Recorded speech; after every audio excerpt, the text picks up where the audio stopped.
Mga kalufet, tara at pag-usapan naman natin paano malaman kung may angel number ka. Narito ang ilang mga hakbang na maaari mong sundan. Ang una, pansinin ang mga paulit-ulit na numero. Obserbahan kung madalas mong nakikita ang parehong numero sa iba't ibang pagkakataon, tulad ng orasan, mga resibo o iba pang mga sitwasyon, maaaring ito ay isang angel number. Halimbawa, kung palagi kang nakakakita ng 1111 o 222, ito ay maaaring mensahe mula sa iyong mga anghel. Pangalawa, ang koneksyon. Tandaan ang iyong mga iniisip kapag nakikita mo ang mga numerong ito. Ano ang mga iniisip o nararamdaman mo? Ang mga angel numbers ay kadalasang lumalabas sa mga pagkakataon na may kinalaman sa iyong mga layunin o sitwasyon sa buhay. Halimbawa, kung nakakakita ka ng 333 habang nag-iisip tungkol sa isang bagong proyekto, maaaring ito ay senyales na dapat mong ipagpatuloy ito. Pangatlo, aralin at alamin sa kahulugan ng numero.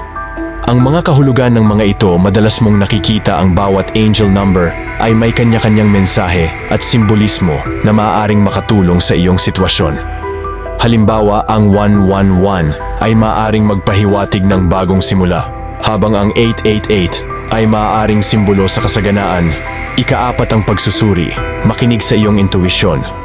Kung sa tingin mo ay may espesyal na kahulugan ang mga numerong ito sa iyong buhay, makinig sa iyong intuwisyon. Ang iyong pakiramdam ay maaaring magbigay ng gabay sa kung ano ang dapat mong gawin.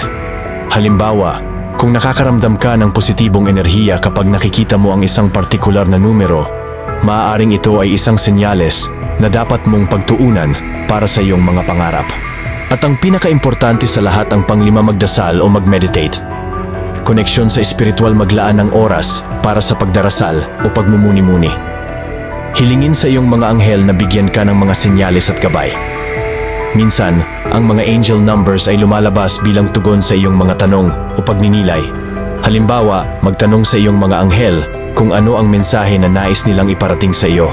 At kung patuloy mong nakikita ang mga numerong ito at nararamdaman mo ang kanilang kahulugan, maaaring ito ay isang magandang pagkakataon upang pag-isipan ang iyong mga layunin at ang direksyon ng iyong buhay. Paki-follow Kalufet para sa mga susunod pa nating mga topic.